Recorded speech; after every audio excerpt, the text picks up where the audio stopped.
Buletin 1.30 22 Disember, anda bersama dengan saya Siti Khadijah Jaafar.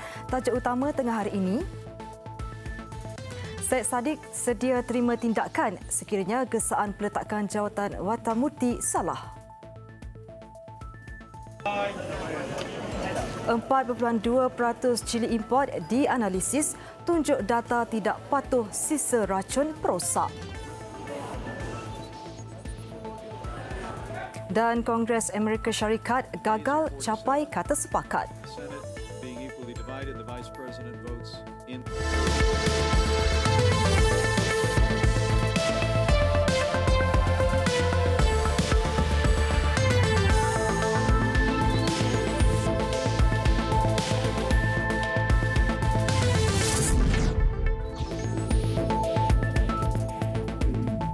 Assalamualaikum dan salam sejahtera.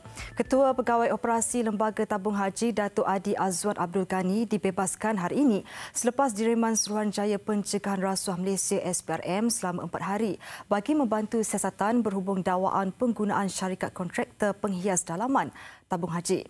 Perintah tamak reman itu dikeluarkan oleh Magistrate Syahwira Abdul Halim di Mahkamah Magistrate Putrajaya dengan membenarkan ikat jamin RM10,000.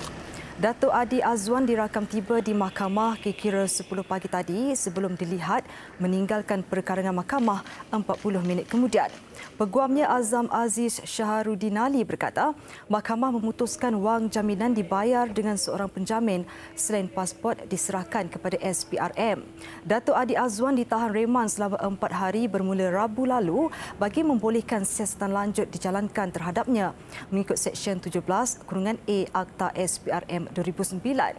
Bulan lalu, tabung haji dilaporkan membuat 2 laporan polis terhadap bekas pengerusinya Datuk Seri Abdul Aziz Abdul Rahim bersama 2 bekas ketua pegawai eksekutifnya Tan Sri Ismi Ismail dan Datuk Seri Johan Abdullah serta beberapa pegawai pengurusan kanannya.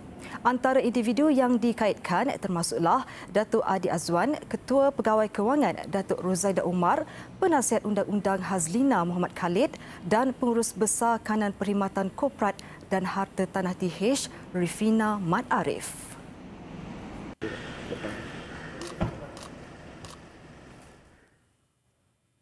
Kementerian Kesihatan mengesahkan sebanyak 4.2% sampel cili import yang dianalisis sepanjang tahun ini tidak mematuhi Akta Makanan 1983 dan Peraturan-Peraturan Makanan 1985 berkaitan residu racun perosak. Menurut Ketua Pengarah Kesihatan Datuk Dr. Nur Hisham Abdullah, jumlah sampel yang dikenal pasti membabitkan sebanyak 21 daripada 503 sampel cili termasuk dari Vietnam.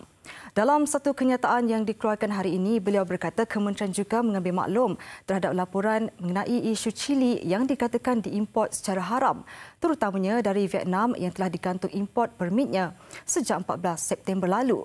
Jelasnya bahagian keselamatan dan kualiti makanan menjalankan pemantauan terhadap cili import di pintu masuk negara dan pasaran tempatan dan tindakan penguatkuasaan juga diambil bagi kesalahan yang dikesan. Malah pemantauan berterusan dilakukan ke atas sayur-sayuran termasuk komoditi itu bagi memastikan pematuhan ke atas Akta Makanan 1983 dan Peraturan-Peraturan Makanan 1985. Sebelum ini terdapat laporan mendedahkan bahawa Malaysia menjadi pusat lambakan hasil pertanian ekspor negara luar terutamanya cili merah yang gagal melepasi piawaian negara lain.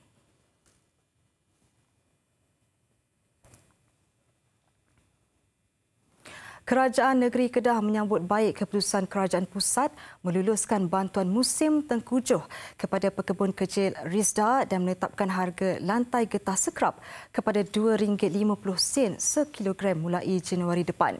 Menteri Besarnya Datuk Seri Mukris Tun Mahathir berkata, kedua-dua inisiatif itu amat bermakna bagi pekebun kecil getah yang berdepan masalah harga getah yang rendah.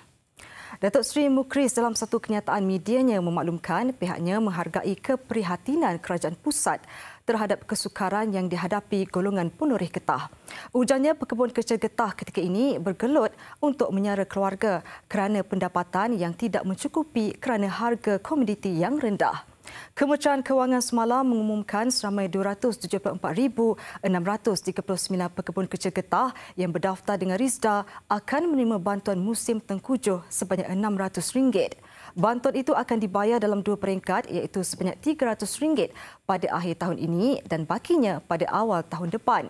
Selain itu, kerajaan juga menaikkan harga lantai getah skrap daripada RM2.20 kepada RM2.50 sekilogram mulai Januari ini. Ini bagi memastikan harga skrap kembali stabil selepas mengalami kejatuhan kepada hanya RM1.90 sekilogram ketika ini.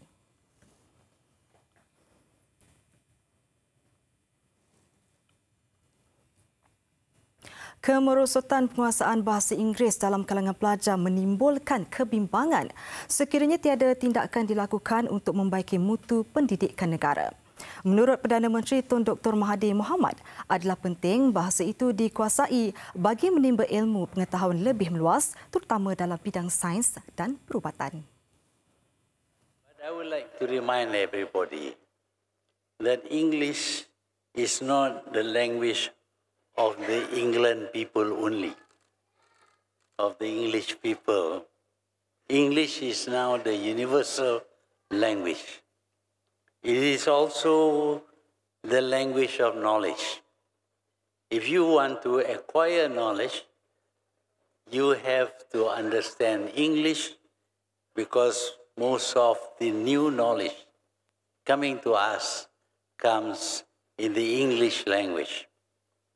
Yes, I admit the Japanese use their own language, the Chinese also use their own language, and so do many other countries. But when we ask them whether they are using their own language totally, their answer is always that when studying science and medicine, they have to use English. Beliau berkata demikian ketika berucap pada Majlis Malam Persatuan Bekas Pelajar Kolej Sultan Abdul Hamid 2018 malam tadi. Dalam pada itu, beliau turut menjelaskan kurikulum di sekolah juga perlu menitikberatkan penguasaan subjek yang boleh melahirkan graduan berkualiti dan tidak tertumpu pada subjek keagamaan sahaja.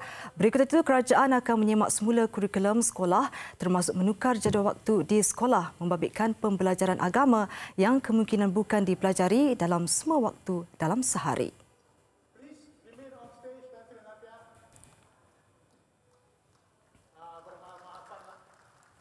Ketua Angkatan Bersatu Anak Muda Armada, Syed Saddiq Syed Abdul Rahman bersedia diambil tindakan jika perbuatannya berhubung isu gesaan supaya Menteri di Jabatan Perdana Menteri P. Wetamurti meletak jawatan adalah salah.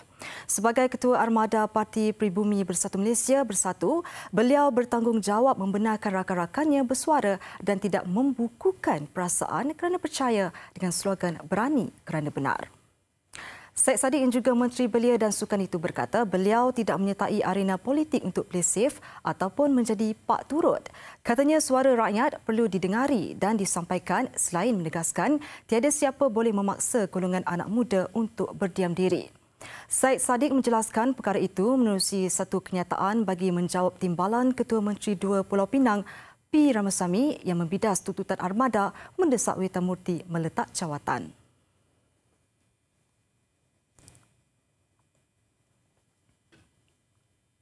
Sistem Saraan Malaysia SSM yang diguna pakai sejak 17 tahun lalu wajar digantikan dengan sistem saraan baru yang lebih komprehensif. Presiden Kongres Kesatuan Pekerja-Pekerja dalam Perkhidmatan Awam QPEX, Datuk Aziz Muda berkata, pihaknya ketika ini sedang mengumpul segala input berkaitan untuk dikemukakan kepada kerajaan bagi membantu proses merangka draft cadangan terbabit. Katanya cadangan sistem baru itu bertepatan memandangkan sejak SSM dilaksanakan pada 2002 sehingga kini, sistem saraan yang sedia ada belum diubah. Pihaknya berharap pembaharuan dilaksanakan mengambil kira cabaran 2020 dan pada masa sama membantu penjawat awam menangani kos sara hidup berikutan kenaikan harga barangan dan perkhidmatan berbayar seperti elektrik dan kemudahan jalur lebar yang tidak terkawal. Apapun lebih penting, ia mampu untuk menyuntik semula semangat dan meningkatkan lagi produktiviti pencawat awam ke tahap yang lebih tinggi sekaligus menyahut cabaran Perdana Menteri Tun Dr. Mahathir Mohamad agar Malaysia dapat kembali sebagai harimau Asia. Bertemu kembali.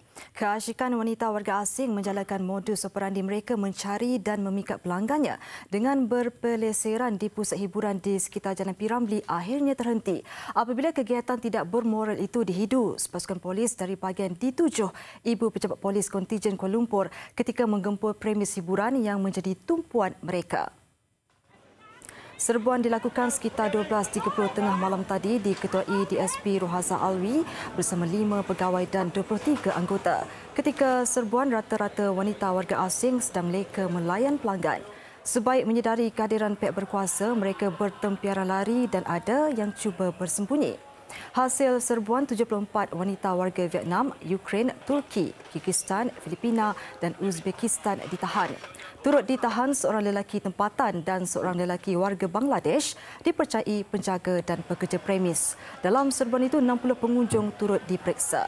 Pemeriksaan mendapati ada antara mereka yang ditahan tidak mempunyai sebarang dokumen perjalanan diri. Kesemua yang ditahan dan dibawa ke IPD Dang Wangi untuk tindakan lanjut.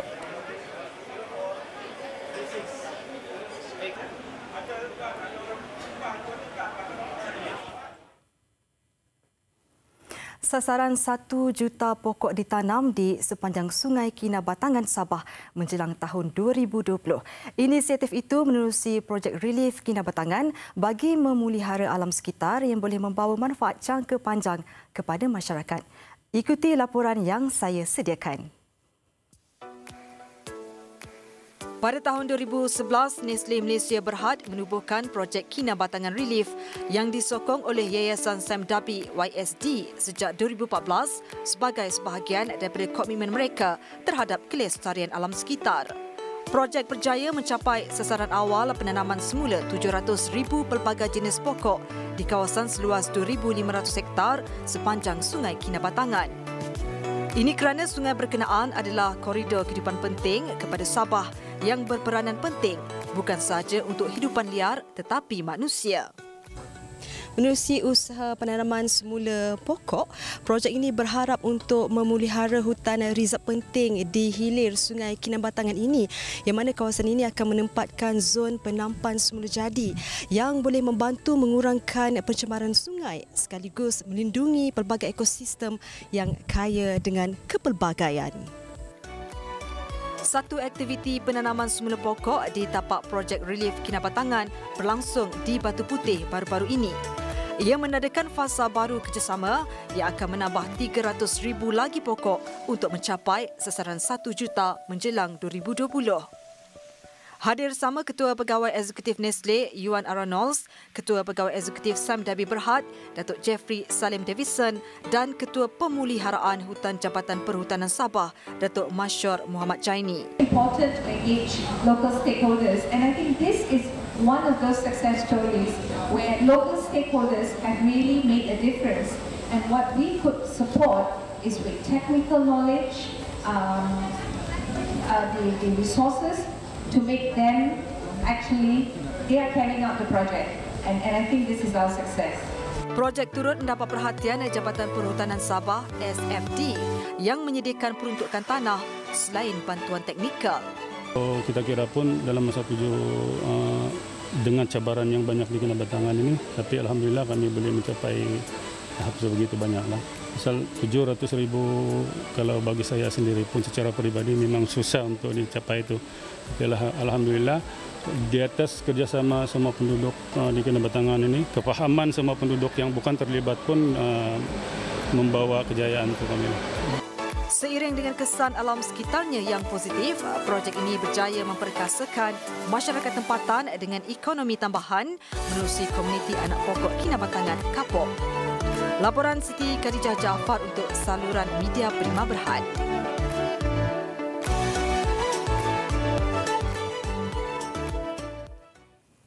Sebuah taman perumahan di Penampang Sabah berdepan pelbagai masalah termasuk struktur dan persekitaran sejak 9 tahun lalu sehingga penduduknya tinggal dalam suasana kurang selesa.